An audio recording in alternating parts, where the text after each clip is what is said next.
It's time for Money for Lunch, where we feed your brain and your business with supersized portions of business and financial news.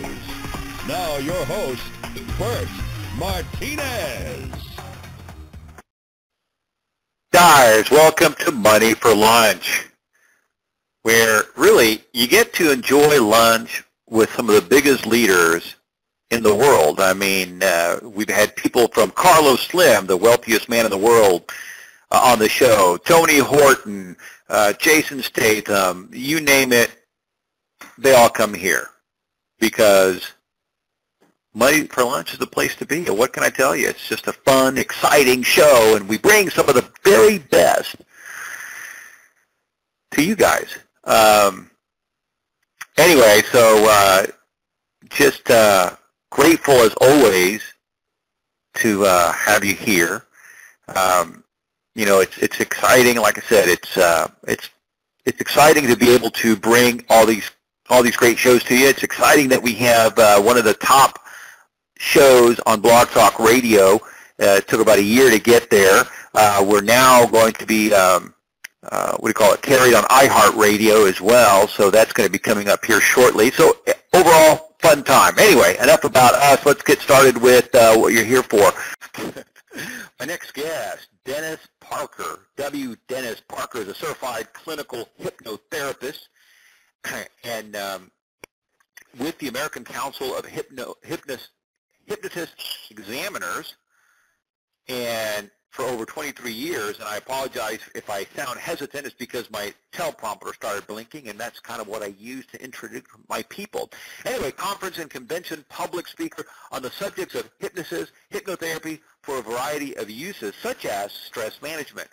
Owner lead instructor for Certified Hypnotherapy Training School. He's also the author of the book, Spiritual Mind Management. Dennis Parker, welcome to Money for Lunch. Thank you very much. I'm glad to be here. All right, let's talk about this. With hypnosis, exactly what hypnosis and hypnotherapy are really like, you know, versus the hype that we sometimes see on TV or in the media. Kind of give us an idea. Hypnosis really is what is being called our natural trance abilities that we all have as we go in and out of sleep. The first level of hypnosis that we call waking hypnosis as we go down to sleep is daydreaming. And so everybody catches themselves daydreaming throughout the day from moment to moment where they fixate and focus somewhere outside their head, but they're really thinking about memories or dreams, as we call it, in our mind. And there's 6 observable states of trance, if you will, like daydreaming. And you could consider it deeper states of daydreaming that people go in and out of as they go in and out of sleep.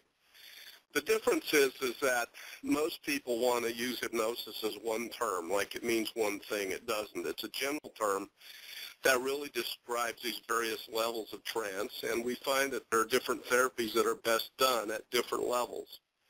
Now, the big mistake and the misunderstanding that most people have is in the 5th level down we call somnambulism. And a somnambulist is a person who is stuck in a chronic state of trance, or if you look it up in the dictionary, a somnambulist is a sleepwalker. Those are the people that stage hypnotists are preying upon to do the stage show because they don't really have to hypnotize those people. They're already in a chronic state of trance. They allow all of other people's opinions to mean more than their own. They're very vulnerable, and they are highly suggestible. And so they're the ones that the stage hypnotist can create the illusion that none of these people are now in my power kind of thing, and that's the entertainment value of the show. Just like the magician has to create the illusion that rabbits come out of hats and pigeons come out of thin air and so on. But really nobody is ever in anyone else's power and control. If that were true, you know, the joke in the industry is that we'd be hypnotizing all these people to go rob banks for us, bring us back the money, and then tell them they couldn't remember they did it, and we'd be the richest people on the planet. So obviously that illusion of mind control doesn't really hold water, but it does look good on TV and movies, and it makes for a, you know, kind of a fascinating thing, like there's some mystical power to it. Absolutely. Let's talk about this, because I've heard this what do you call it, these terms. One of them is inductive, the other one is deductive processing. And how do you use these terms to, let's say, change unwanted behaviors? Okay, inductive processing says that a behavior starts from a stimulus. So we have an experience that we've received from really 4 sources of programming. It can be from a peer, a statement from mom or dad or grandma or grandpa, a school teacher, an authority figure made a statement to us that we took in as a belief, that we just believe that's the way it was. Our conscious mind can generate conscious thoughts. Our central nervous system generates thoughts and so on. And the environment will create thoughts.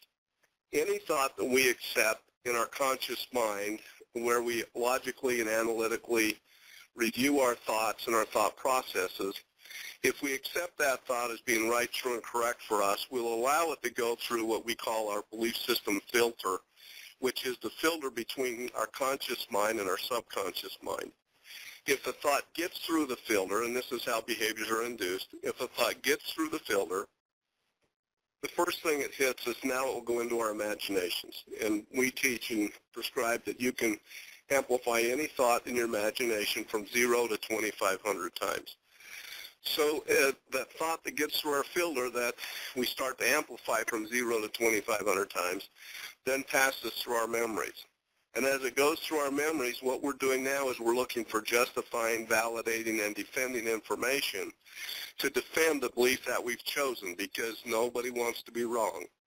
You don't want to be wrong. I don't want to be wrong. So when we accept the thought as being right for us, we go into our memories and we're looking to validate it. We want to defend that.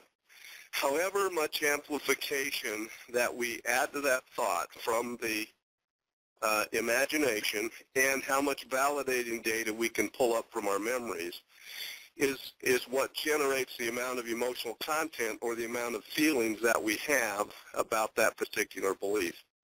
And then those feelings drive our behaviors because we tend to behave the way we feel. So if we get up in the morning and we feel all grumpy, grouchy, and irritable, how do we normally behave? Grumpy, grouchy, and irritable. Right. But we want to recognize that deductively, we know that that feeling now, or that behavior is coming out of emotions that are now being driven out of those justified memories and the over-amplified imagination, and that are coming out of that original thought. And so deductively, now we go backwards to the thought. Now, in hypnosis, we get access to those subconscious thoughts. That's the value of it. The value of it is, if hypnosis and trance and the things that we do, the power of it, so to speak, is that we can access those subconscious thoughts and challenge and change them and bring that thinking back into alignment with what it is that we really want to do consciously. So in other words, we can go into our subconscious mind and review, challenge, and change thinking errors. So maybe the belief that we believed about ourselves was the number one thing we all struggle with is the belief of I'm not good enough. We've all been proven not to be good enough at some things. I wasn't good enough to make the high school basketball team, and somebody else wasn't good enough to do. So we all have at some level some of that programmed in. However far we amplify that in our imagination, and we have this data that, yeah, I didn't get picked for this team, and so we can justify that I'm not good enough. However far we amplify that, again, is going to drive those inhibitions and those feelings of I'm not good enough at that subconscious level. Now what happens is we end up with what we call double-mindedness. We have a conscious belief that says I want to go forward, I want to achieve, I want to accomplish all these great things. But we have this subconscious belief, well, I'm not good enough to do that, so why try? It won't work for me anyway. And we come up with all this rationale at a subconscious level that inhibits us, that holds us back, that causes procrastination. So we want to move forward, but we procrastinate. Well, in deductive processing, again now, we're able to go back and challenge and change those inhibitions and those thoughts and feelings. As we alter the perception of the memory, we collapse and desensitize the imagination. Now we've collapsed the emotional content around it, and now we've altered and changed the behavior. I know that was a quick and dirty. I hope that made sense, but We do have a very systematic system of how we generate behavioral change. Yeah, you know what, and something that you said there that probably struck a chord with everybody is that feeling of not being good enough or whatever, deserving something. It's amazing how, this is something that permeates all humans, and depending on how large that belief is or how small it is really determines how successful we are. Exactly. And people generate all kinds of negative beliefs in that way, well, I'm not worthy enough because I did this at one time, or I'm not smart enough because, my teacher said this or that. There's all kinds of negative program beliefs or scripts, as we call them, that all can be challenged and changed at that subconscious level.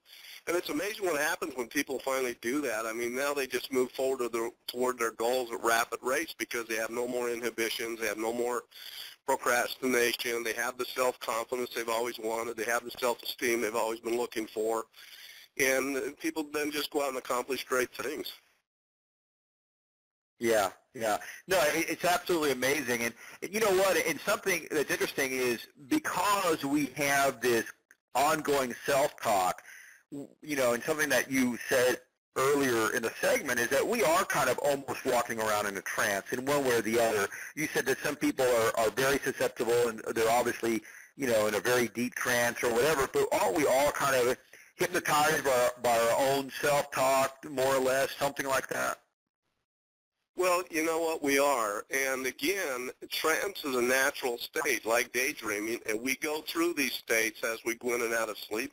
Most people are not even aware that that's happening to them. It's so subtle, and it's so, they just don't even know, and they haven't been trained or educated in it, so they don't even perceive it. But once they're taught, they can start to identify those states that they're actually moving through, and then they can actually become beneficial to them because they can learn how to use those states of mind to make these kinds of improvements that we're talking about. I have a video on my school website at certifiedhypnotherapytrainingschool.com that actually talks about what we call the truth about hypnosis or trance, and it describes all of those 6 states and actually shows you a person going through those and doing that. There's another video there called The Truth About Hypnosis and Hypnotherapy that describes in great detail what I just attempted to explain in a minute or two. It's about a 2-hour video on hypnotherapy and how these things really work, and we do that to just educate the public in general to these things. So that's available as well, as they could get the book, Spiritual Mind Management from Amazon, or go to spiritualmindmanagement.com and order it.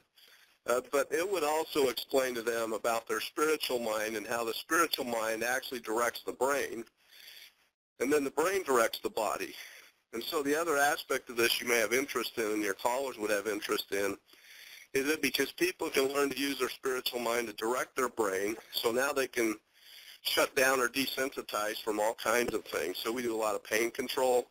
We help a lot of people with both acute and chronic pain. We help, ladies have painless childbirthing. We teach people how to desensitize from allergies, from, all kinds of psychosomatically induced illnesses as well. Yeah, it's just a fun thing to do. Hey, Dennis, I hate to cut you off, but we're out of time. I'd love to bring you back and talk more about this pain control, and also as well as, some of the spiritual mind management that your book. And anyway, we'll bring you back another time. Dennis Parker, thank you so much for stopping by and sharing. Yeah, anytime. Let me know. I'll be happy to visit. All righty. Thank you. Guys, we're off and running. Great stuff there from hypnotherapist W. Dennis Parker, and I just love that stuff. I think it's so interesting.